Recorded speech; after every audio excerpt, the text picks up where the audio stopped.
so happy to see you. Me too. Because we haven't managed to do this since the 7th of October, although I see you on Zoom and I hear you on the phone, but it's not the same. Of course. My name is Layla Sheikh. I'm from Bethlehem, from a village called Batir. I'm 46 years old. I'm a Muslim Palestinian mother. After 2 years, we have 2 children, a girl and a boy. During that time, the second uprising started. So my son, at that time, he was 6 months old. His name was Qusay. On the 11th of April 2002, 4 o'clock in the morning, he woke up in very critical condition because at that night, the Israeli soldiers came to our village and they threw tear gas, and because of that, he became so sick. And when we tried to take him to a hospital, they prevented us because they said Bethlehem, it's a military zone. So we tried to take him to Hebron, the next city to Bethlehem, but again, they stopped us more than 4 hours. And when we reached the hospital, they said it's too late to save his life. At the end of that day, he died.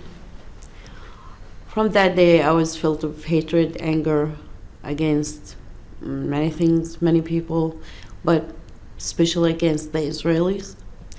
At the same time, I didn't think to take revenge because revenge will never bring my son back. From that day, I decided to be a member in the forum, start to give lectures inside Israel, Palestine, travel around the world most of the time with Robbie, to spread the message of peace and reconciliation. So my name is Robbie Damlin. I live in Jaffa. I had 2 sons, and I have only one now, but I have 3 grandchildren.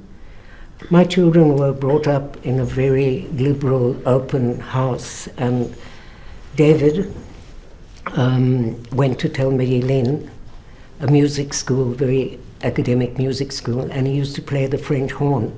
David was a student at Tel Aviv University, and he was studying for his master's in the philosophy of education, and he was part of the peace movement. And he signed the letter of the officers to say he would not serve in the occupied territories. So when the army came to tell me that David had been killed by a Palestinian sniper, it seems that one of the first things that I said is, you can't kill anybody in the name of my child. I don't actually know where that came from. People told me afterwards. But it was very prophetic about what I was going to do with the rest of my life, more or less.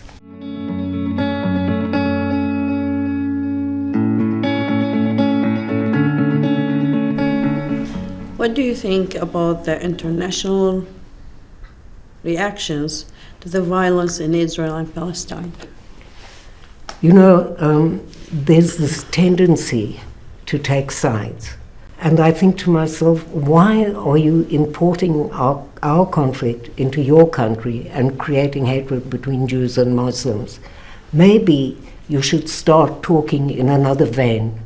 Perhaps you could address the fact and tell the story of Lila that you heard, or the story of the loss of David, or about one of the hostages.